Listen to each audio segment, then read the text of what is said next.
Hey everybody, Joe here with 360 Comics, now with 100% more pop filter. Thanks, Jeremy. This past weekend, I got to attend my first convention in almost 2 years. It was Zolocon right here in the Philadelphia suburbs. It was a great time. Mostly toy dealers. This was mostly a toy convention, but they did have comics as well. I want to say about 20% of the dealers had comics. Got a lot of great stuff, and we're going to go over my hauls in this video and the next one. So this is going to be a two-parter. Definitely stay tuned for the next one, and stick around to the end of this video to see my favorite piece that I picked up the entire convention. You know the drill by now. Hit that like button, ring the bell for a notification, thumbs up for a like, leave a comment below, let me know what you think, and head on over to Instagram and give me a follow there too. We're going to kick it off with a heavy hitter here. We've got a graded single-digit X-Men book. That's right, X-Men number 7. The first appearance of Cerebro and the second appearance of the Blob. Unfortunately, the Cerebro is not mentioned on the CGC label. Someone's got to let CGC know about that because I think that definitely warrants being on the label.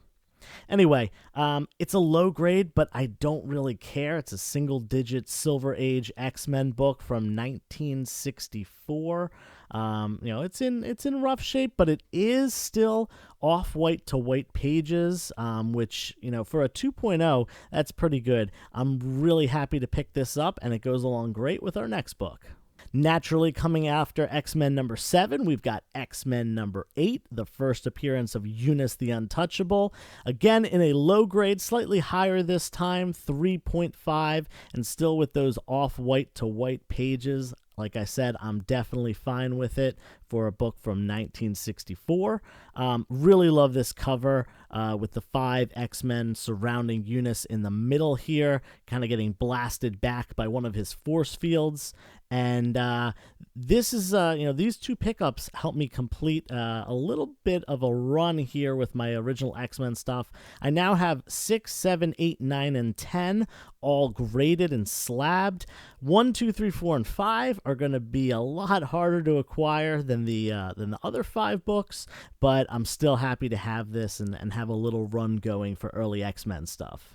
I was able to bundle those two books together with this guy right here, X-Men 58, the first appearance of Havoc in costume.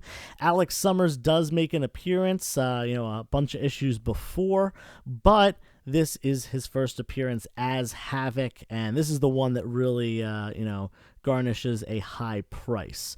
Like I said, I bundled these together. I got a lot less than his asking price on all 3 of the books because I said, hey, I'm going to buy a bunch. Let's knock off some of the price. I think I ended up getting about 20 or 25% off of what he was asking, which really, really helps you keep under budget at conventions. Do it all the time. The worst thing they can do is say no. The best thing they can do is give you a really nice deal. This book is in kind of rough shape, probably around a mid-grade, maybe a 5.5 or a 6. I likely will get it graded eventually when I do a Silver Age submission. I'm kind of amassing books for that right now. I think I have about 10 or 11, but I'm going to wait until I have a full batch of 25 to send them in. Speaking of bundling things together, I pulled out a couple of less expensive books from this dealer's bins, and he ended up throwing them in for free at the end of the transaction. We've got X-Men 239, the second appearance of Mr. Sinister, as well as his first cover appearance. It's got a couple spine ticks. I mainly bought it as a reader copy because the one that I have is a really nice condition. Probably will get graded at some point, and I wanted a copy to read. Also, we had X-Men 350. This is the foil version. There are 2 versions of this cover. One is foil and one is not. This one is more sought after, and I'm definitely going to get this thing graded. It is absolutely pristine. I took it out. I looked all through it. I'd be very surprised if this doesn't get a 9.8. Didn't even notice until I had already walked away, but this was also in the back of that 350. This is just the next book in the series, 351. No value here, but at least I have it. On to the next seller. I also bundled up these 4 books and got a really nice price for them. 2 of them in really high grade, 2 of them super reader copies. First up, we've got The Amazing Spider-Man 289. In this issue, Ned Leeds is revealed to be the Hobgoblin, kind of. He's under the mind control powers of the actual Hobgoblin. And I've got some MCU spec here. Ned Leeds is the character that is best friends with Peter Parker in the current Spider-Man MCU timeline. And I heard that the actor playing him lost a lot of weight for the upcoming movie. Maybe because he's going to be flying around on a goblin glider. Who knows? Maybe we'll see it. Maybe we won't. This is a really, really nice copy. Definitely going to clean it up and get it graded. Probably won't get it back in time for the movie, but hopefully not soon after. Next, we got a book that I probably have about 10 copies of already. I think this is a super undervalued X-Men key with a character that has a lot of 90s nostalgia. We've got the first appearance of Jubilee in Uncanny X-Men 244. This book, I used to be able to find it for $20-25 in relatively high grade. Not as much anymore, but this dealer had it marked at $30, and I looked it over. It is definitely a 9-8 contender, probably more along the lines of a 9-6, but I'm going to clean it up, give it a press, and see how it comes back. Like I said, the last 2 books in this purchase are definitely beater reader copies. Not key books either by any stretch of the imagination, but we've got X-Men 17 and 18, just trying to fill out my 1 through 66 original X-Men run. I'm trying to get reader copies to keep it budget for now, and I'll be upgrading later if need be, but these were definitely great pickups. Despite the low grade, they still present really well with really, really nice color still on the books.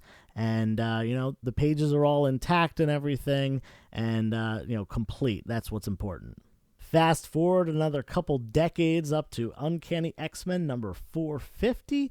We've got the first in-continuity appearance of Laura Kinney, and her claws can be seen on the front with the X-Men looking on. This one I kind of eyed up over the weekend, but stayed away from it because it was a 9.6 for a modern book. Usually I try to get 9.8s for anything, really 90s and after. But it was at a good price, so I decided to take a shot on Sunday afternoon when the convention was kind of drawn to a close, and I tried to bundle it with another book. Now, this dealer also had a copy of Incredible Hulk 377, the first appearance of Professor Hulk, and I was able to bundle these 2 books together for the price that he was asking for the Uncanny X-Men book. So I got a good price on that, and I got this Hulk book for free. The Hulk book needs a press, but I'm pretty sure that all the defects on the book are pressable. Maybe we can get a 9.8 out of this, which would be a really great come-up for something that I got for free. On to the moment you've all been waiting for, the last book of the video as promised. Also, coincidentally, the last book I bought over the weekend right as the con was closing up, right before I left and went home. Daredevil number 2, the second appearance of Daredevil, as well as the second appearance of Electro after his first appearance in The Amazing Spider-Man number 9. This book was on the shelf all weekend. I eyed it up a couple times, but never really asked about it until Sunday.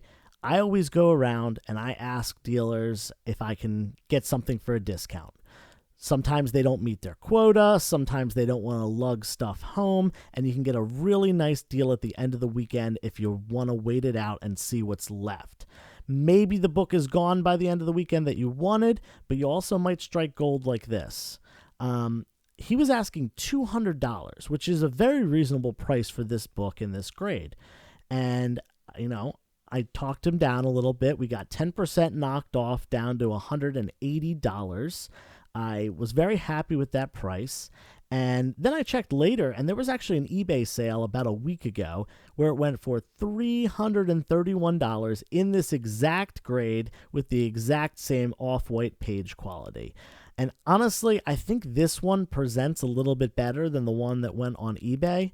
There is a lot of pop with the color here. The red and the yellow and the green in Electro's suit all look really great, especially for a low grade of 2.5. I am super happy to have this book, especially because we know Electro is 100% making an appearance in the MCU, with Jamie Foxx reprising the role in Spider-Man No Way Home coming out in December. There's also rumors that Charlie Cox is reprising his role as Daredevil in the same movie. We'll see if that happens. I don't think that rumor has been confirmed yet, but Jamie Foxx bringing back Electro has been confirmed. Either way, I'm going to be holding on to this book for a while. We're definitely going to see Daredevil at some point in the MCU, whether it's this year, next year, the year after. But I'm going to be keeping this one for a while, I think, and possibly trying to upgrade it to a higher grade if possible. It's definitely got some pressable defects, but it also has some tears and things like that are going to keep it low grade. We'll see what we can do with it. Don't forget to stick around for part 2 of this video coming within the next few days. I'll be delving into some lower value books and some awesome finds from dollar bins.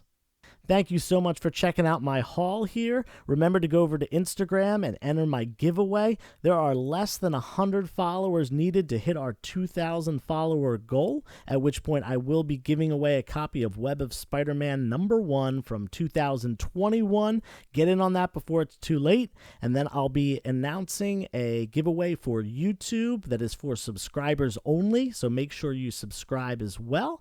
And until next time, don't forget, turn the page, wash your hands.